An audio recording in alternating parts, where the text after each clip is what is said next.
தேர்தல் பிரச்சாரத்தில் இந்திய பிரதமர் நரேந்திர மோடி அவர்கள் அந்த மாநிலத்தில் இந்தியா கூட்டணி வெற்றியை நோக்கி சென்று கொண்டிருப்பதை தாங்கிக் கொள்ள முடியாமல் வழக்கமாக அவர் செய்கின்ற பொய் பிரச்சாரத்தை நேற்றைக்கு பீகாரிலும் அரங்கேற்றியிருக்கிறார்.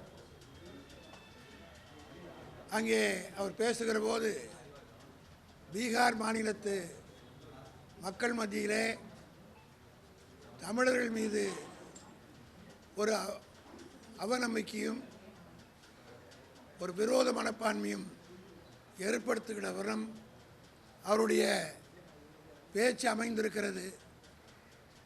நீங்களெல்லாம் ஊடகக்காரர்கள்